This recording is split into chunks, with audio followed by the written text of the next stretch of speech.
We back? Dunny, we back. We back. It's different though. This is very undunny. This is not the Dunny that we're in. Where are we?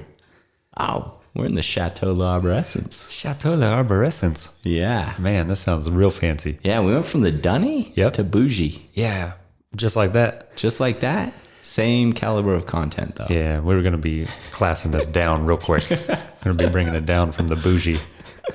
For now, let's roll with the Chateau instead of the Dunny. Let's just have our moment, huh? Yeah. Okay. We're in the Chateau. Chateau. Oui, oui. Yeah. Here we go. Man, it has been a long time. Oh, wow. That's applause. Can you hear the crowd roaring? Man, that sounds like millions of people excited that we're back on the podcast scene. And that we're in the Chateau. And then we're in the Chateau. And that Dan got some buttons for the podcast. Yeah. Man, this is going to be fun. I think our listeners are really going to enjoy that. Yep. Nailed it. Well done, man. Nailed it. We got a studio band back there with a drummer. We got that one's going to be used frequently. That's probably the most spot on sound for us. That button is at risk for being worn out quickly. That's for sure. That's for sure. Yeah. Man, it's good to be back though. Yeah, it is good to be back recording, and we're in a new spot. We have an announcement today to make at the end. Just pumped to be back. Yeah, hashtag we back. So what's been going on these last 6 months? Oh man, there's been a lot going on, right? A lot going on. What about your sons? Dude, sons in one? Los Suns in 1.5. Yeah. Los Suns in 1.5. We're doing it. Yeah, I'm pretty sure by halftime in the second game, you guys had it all dialed in, right? Yeah, the second game of the year. Yeah, look me in the eye and tell me confidently you think they're going to win it. Nope. Never. I'll look you right in the eye and say, nope. You don't think so? You got no faith in your sons? Oh, man. Okay, so I read this thing the other day. First off, what does everyone want to hear us talk about, right? The Suns. Professional sports. Yeah. Anything. 2 dudes talking about sports or us just talking about anything is going to be real exciting for people. I read this thing the other day that said... So let's go with it. So let's keep going. Let it ride. Give yourself the perception of control. In the state of Arizona, between the 4 professional sports teams, right? You have the Yotes, you got the Coyotes, you got the Diamondbacks, the Cardinals, and the Suns. Yeah. It's like a collective 232 seasons or something like that. Of those 232 seasons, they've been in 4 championship appearances. And the only team that collected on any of that was the 2001 Diamondbacks. So, yeah. Yes. So, as a person who's spent his entire life in Arizona for the most part, I'm very attuned or used to letdown. So you're conditioned not to have any faith in them. Yeah. Oh, yeah, man. It's the hope that kills. If there's one thing, yeah. Oh, that's another thing that's happened in the last 6 months. The hope that kills. It's the hope that kills, man. Ted Lasso, yeah. Ted Lasso. Man, I really resonate with those English folk, man. Well, I think you resonate with Ted Lasso. Yeah. Maybe we should bring the mustache back, man. Yeah. Yeah. You should. When it's July 23rd, it kicks off. Why don't you shave that thing back in? Oh, man. Bring it back for Teddy Lass? Yeah, season 2. Yeah. I'm excited for that. Yeah. That first season changed my life, man. Yeah. For anyone that doesn't know Dr. Sebi, Dr. Chinchilla Nice in person, he's a lot like Ted Lasso. It's funny you say. A lot of people have said that. Have they? Yeah, you kind of remind me of Ted Lasso, which is funny because you kind of remind me of Coach Beard a little bit, and their dynamic kind of represents our dynamic a little bit. Kind of the same. I'm like Coach Beard in the just quiet, just play it as it comes. Yeah, reading the book on the airplane, learning about soccer. Yeah. And, what's Ted Lasso doing? He's just trying to have a conversation, hang out. Ted's worried about everyone else on the plane. Coach Beard's worried about actually performing as a coach. Yeah, I can relate to this dynamic for sure. That's what I'm saying. Yeah, the Ted Lasso, man, that really got me through this last 6 months for sure. Yeah, that was a ray of sunshine in the last 6 months. Yeah, I even heard. So my wife's cousin is currently coaching her kids' soccer team. Mm-hmm. And was saying that like she's seen people use quotes from that show in like be a goldfish. Like they'll tell kids to be a goldfish. You know? It's like an inspiring movie, right? Ah, yeah. It's or good a stuff. show. Yeah. Haven't had that in a while. Lots of sayings. You got off this kick, but you were doing that thing. What's the word for it? Where you would pick out phrases and the words would be like, alliteration or rhyming words. Oh, yeah. What was the name for that?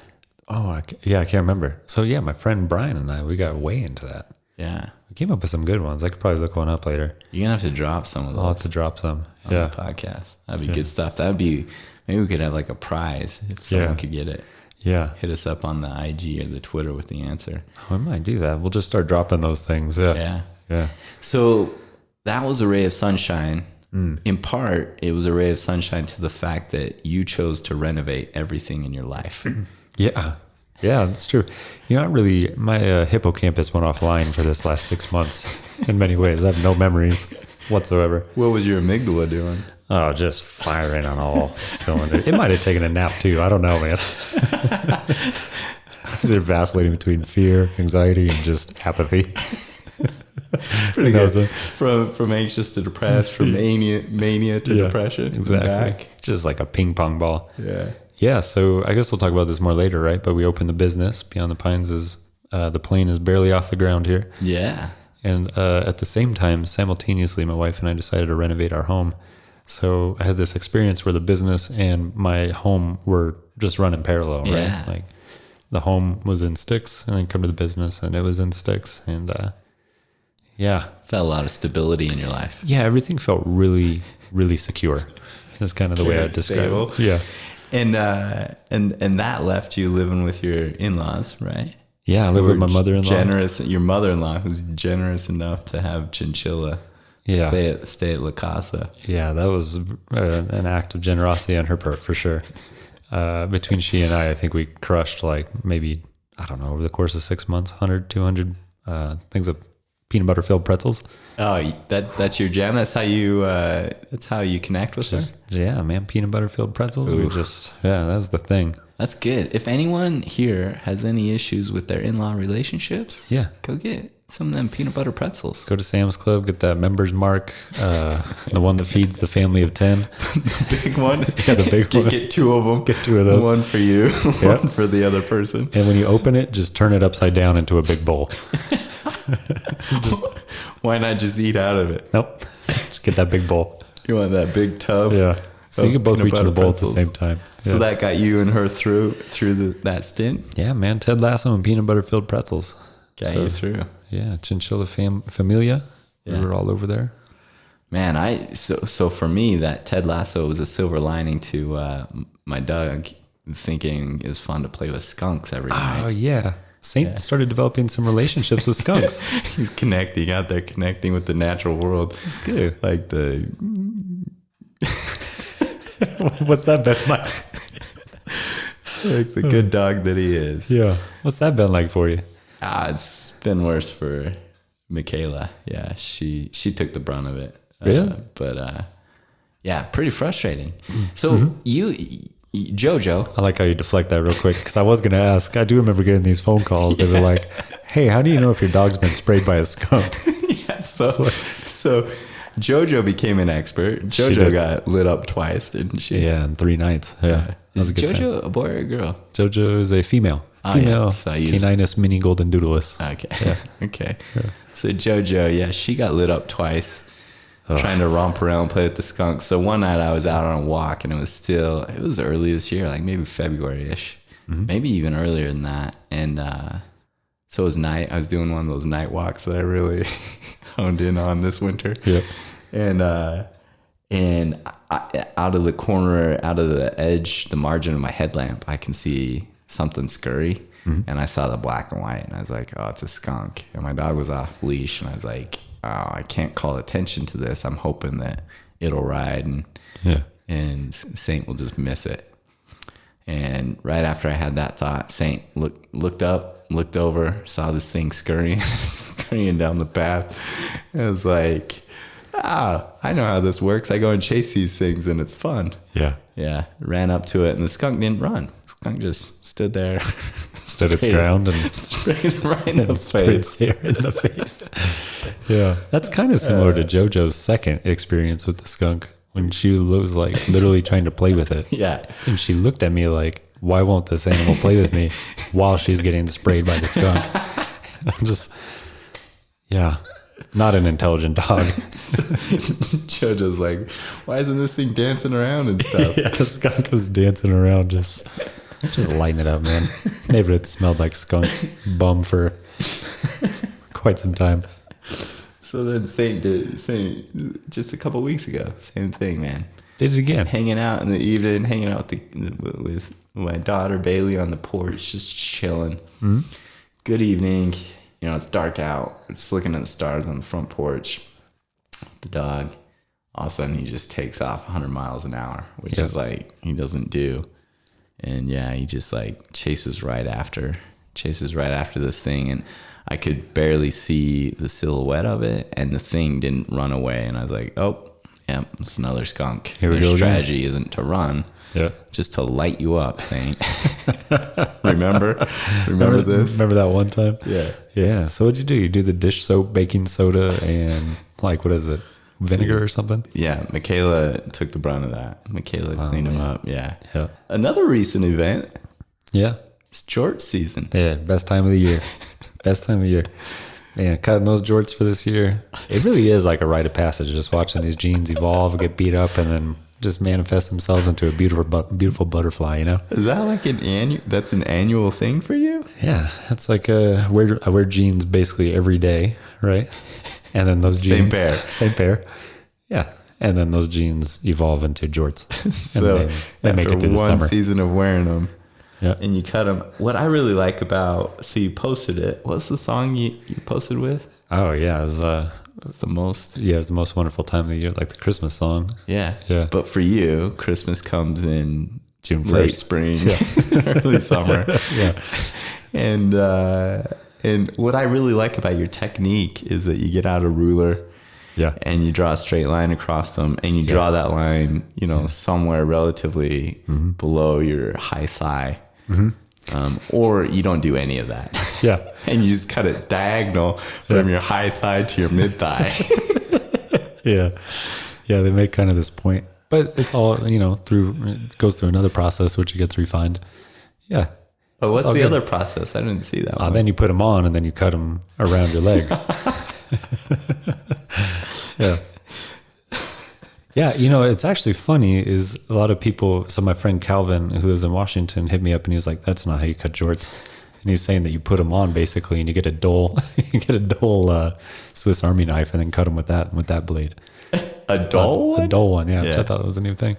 Does he still have his legs? He has his legs, and they're both intact. His jorts are looking premier. Yeah. Jorts are on point. But you've been referring to this year's pair as the short jorts. Oh, yeah. Well, that's what your jorts are, short jorts. Yeah. And maybe the technique resulted in them becoming shorter this year. I think next year I'm going to do whatever I can to maybe have a little bit of a hand in the process. Yeah. Like, I'm cool if you, just let me pick the starting point. That you cut from. I don't know, man. I kind of like the short jorts. Maybe not anyone else, huh? I mean, Jamie probably likes it. Definitely not. Man. With attitudes like that and like your perception of that, it leaves me a little confused because Gen Z's really been lighting up your arse for the last. Here's the thing, 6 months, dude. I love Gen Z. But man, they are just like wrecking me, man. They're coming hard. Dude, they are coming hard. I will say their development of the word Coogi is one of my favorite things ever. Coogi? And what's the other one? Side parts and skinny jeans? Side parts and skinny jeans. Dude, they Gen Z's bringing it, man. Coming hard. Yeah. I find myself as like the grandfather of millennials, and we are just getting lit up, man. So what happened? Well, there's a couple. So the one that comes to mind immediately, this was like a couple months ago, but I was hanging out waiting for Jamie out in front of her work, and I gone for a run, got dressed, and showered, and then got dressed, and I was hanging out in front of her work, and my hair was still wet and kind of like slicked back a little bit. And so this Gen Z homie, 19, wearing a trash bag or something, you know what I mean, looks at me and then kind of gives me this double look and goes, "Rocking that hairline, bro." Yeah, get the drummer. Yeah, good for him, dude. And just him and his friends are laughing. I'm like, I just gave him a thumbs up, and I was like, you did it, man. Good for you. You did it. Oh, he gotcha. He got me, man. He gotcha. And we find ourselves kind of in a business now. Like, if I was 20 years younger, that would have probably resulted in me saying some stuff for sure. Yeah. But man, can't do that anymore, right? Oh, yeah. Like, read that headline. Yeah. Then he'll start calling you a boomer if you start talking back about your airline. Oh, man. Yeah, dude. Like, I think you're at a point that I reached probably 5 years ago where I was like, yeah, I don't have a card to say anything to anything anymore. Yeah, it's gone, man. Once I started talking trash about mumble rappers, I realized it's over. I'm a boomer. Yeah, you're a boomer. I'm not getting it anymore. Yeah, we're done, man. I mean, I had that experience highlighted for me. We met up at the Annex one night. Oh, yeah. And I was just looking around. You were saying that kid was wearing a trash bag or something. Yeah. I was looking around the Annex, and I was like, why do I feel like I'm at a 1990s Counting Crows concert here? Totally, Just right? from all of Gen Z just rocking them Docs, them corduroy. Yeah. Just looking straight out of a Tori Amos music video. Tori Amos and Counting Crows. Oh, I love it. Dude, I didn't know where I was. Oh, man. So big nice shout to Gen Z. Way to do it, man. Yeah. Way to just stick it to us. Crushing it. Yeah. Love y'all. Coogee. That was a good one. Well done. Yeah. Well, I mean, let's address a bit about what we got on the horizon. So that gets us through the last 6 months. That kind of lines up everything that happened in our lives from start to finish for the last 6 months. Yeah. There's some major gaps in there. But yeah, that gets us to today. So we're back on the potty. What do we got on the horizon for the potty? We're back on the potty. We're in the Chateau Les Trees, which is great. But man, we got a quick and nerdy coming up, right? Quick and nerdy. I'm looking forward to that one. So it'll kind of line up with what we're doing, but we're gonna do a quick and nerdy on what to expect in a first counseling appointment. Yeah. So we'll have to do the outline for that. But I think for some people, counseling can seem like this kind of off topic or I don't know, like taboo-ish or secret society-ish type thing. Sure. Just a lot of nerves. I think, people walk into, just a lot of nerves. So trying to make it a little more predictable and understood, I guess. Yeah. And also understanding that, like, whenever we go over that, probably our approach isn't going to be the same for everyone in the world kind of thing. But I guarantee that it won't. But we'll give you one perspective of what a first counseling appointment could be like. Yeah. What to expect, at least you came here. Yeah. And then we got an interview, man. We got a good interview. Someone that we were chasing down for a while to try and get nailed down, and we had a lot going on, and they had a lot going on. But we have Colleen Cooley coming up. Will be released in a couple of weeks from now. Yeah. So look for that. That's gonna be way better than us talking about the NBA Finals. Oh, for sure. Yeah. So if you fast forward and all you heard here was that Colleen Cooley's coming up, you got something to look forward to. Yeah. That'll be a good interview. Yeah. So that's what we got on the horizon as far as the potty goes. Yeah. And so you've alluded to a couple times in the episode about the Chateau. And the Chateau actually houses Beyond the Pines. Mm-hmm. And Beyond the Pines is an entity motivated by connecting to self, others, and the environment in a variety of ways. But one of the biggest ways, actually the most predominant way that we do that, is through counseling services. And so we opened Beyond the Pines Counseling. It is here. Yeah. One thing that we've also done over the last 6 months is send a bunch of gifts to one another with airplanes just barely taking off and looking like they're going to crash. And that's where we're at, man. Yeah, we just launched this joint and the plane is in the air. Two masterful entrepreneurs just guiding this jumbo jet straight into the sky. or pretty much the opposite of that. To the bottom of this volcano. Yeah, that's for sure. Yeah. But we got a team now, so it's not just Dan and I. We brought on a couple folks to practice with us. I didn't get their approval, but I hope they're okay us mentioning Lindsay Sills and Dean Sama. Yeah. So that makes 4 of us. Yeah, 4 of us. And kudos to them. Mm-hmm. Kudos to them, man. Willing to jump on this ship. Plane. And just phenomenal people. Awesome people. Hopefully we can have them on at one point. Yeah, that'd be cool. To get to know more about each of them. Yeah, for sure. So that's what we got coming up. We got them interviews. We got them quick and nerdies, which has been a long time. We're sitting back on the pod. Yeah. And Beyond the Pines is in the air. It is. And we got people. And I think, man, I wouldn't be able to close this out if we didn't do some nice shouts to everyone that's been so kind and helpful to us over the last 6 months getting the chateau up and running. Man, we have like a laundry list. Yeah. Of nice shouts to do. Just people just supporting us and then helping out in lots of ways, lots of labor that people donated. Yeah, should we go through this list of nice shouts? Let's do it. Man, top on the list. Dear, the first one right here says #Jamie be nice. That's my wife, huh? Yeah. Man, she is kind of the vision. She's kind of the person who designed this place, I guess, right? Yeah. And so we've received tons and tons of comments on how good the place looks. And so, big old huge thank yous to my wife, Jamie, for producing the vision and the design. And man, she put it all together somehow. Seeing it through. Making decisions. Working with the two of us, it's that much more remarkable. Yeah, that's for sure. It kind of works out to where she just kind of like, just give me the keys and I'll drive. And then that kind of, that works for us. Yeah. Couple of pompous beta males. Yeah, trying to make decisions on this place would look like a real bottom of the pod, a real shanty instead of a chateau. Yeah. Which is might be where we're going. Huh? Yeah. So first night shout was for Jamie Be Nice. Next we got the Fuzz. Dude, we got Uncle Fuzzy, Thomas Adam Ashworth. He did all kinds of help. Oh man, all kinds of helpies on this joint. He kind of was like slave labor for a bit, huh? Yeah.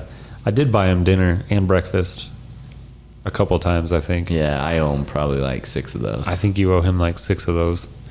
Yeah, but Uncle Fuzz helped with the slat wall. He helped with my desk. Man, he was bringing tools and all kinds of help.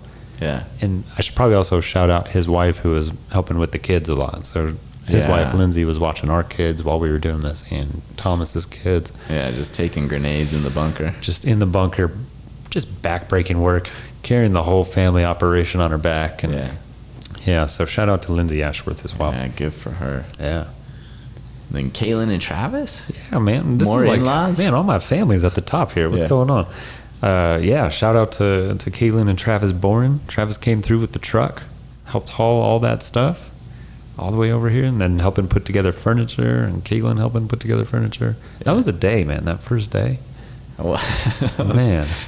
Just in throwing stuff together in the sun. Yeah, that was a long day. Yeah, we had Willie Mack alongside us helping out that day and other days as well. Willie Mack just showing up, showing out. Yeah. Nice shout for Willie Mack. Yeah. He did a lot of work. And lended his truck, was super helpful with moving that stuff over. Man, he helped put up this bookcase in this thing. That was a thing. Yeah, you probably owe that guy a lunch and breakfast. Willie Mack like 6 of those. 6 of them. 6 of them.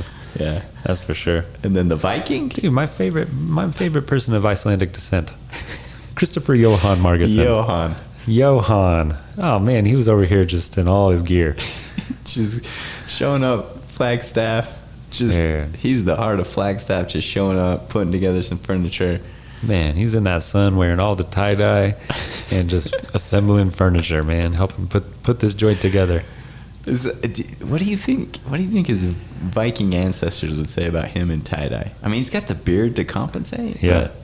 I think they what are the name of those hats with the horns on them? You know, if you put that on top, those are called horned hats. Horned hats, yeah. So you get that HH up on top of that noggin with the beard. He's good to go, man. Regardless of whether he's wearing short jorts and tie-dye. Yeah. Yeah, as long as you get that horned hat, all things are good. Yeah. All's well. Just don't call those by the wrong name. Those are a horned hat, and if you call them by anything else, you're gonna get some Viking retribution. Yeah. Yeah. So shout out to Christopher Johan. And then Weston and Venta. Man, how about Venta? How about Weston? Showing out. Man. Dude. So Weston's our landlord. He collects the rents. But man, what a just I can't think of a person who's been more cool to work with. Yeah, and handled all of the renovation details. Yeah. Kept it all organized. Man, yeah, shout out to Weston for all the coordination, communication, just openness to ideas, willing to roll with it. Yeah. So shout out to Weston and Venta, man. The homie. I love Venta. He's kind of the muscle, huh? He's been doing the work on this joint. Just slaving away. Man, just with a smile on his face. Yeah, just at the chateau, The chateau. Early morning, late night at the chateau, just slaving away with that smile. Yeah. There's grenades in the bunker for sure, broken back kind of thing. Showing all those teeth. Yeah. It's been really fun to get to know Venta, man. Yeah. Talking about the Boston Celtics. He's like the eternal optimist. Yeah. Like he somehow thinks the Suns are going to win all this, and it makes no sense to me. Well, yeah. To be fair, he kind of like just as always. I mean, he thought the Celtics were going to make it to the finals. That's what I'm saying. Because he's exactly a Celtics fan. Just a smile. He's an optimist. He's a bit of an optimist. Yeah. Man, so shout out to Venta and the Westons. And then full circle, Michaela. Man, just helping out, selling those things, helping support my time, all the time dedicated away. Yeah, taking the lead at home with all that stuff. And then selling off all them old belongings that we need to get rid of. Yeah, she did a great job flipping a lot of that stuff, huh?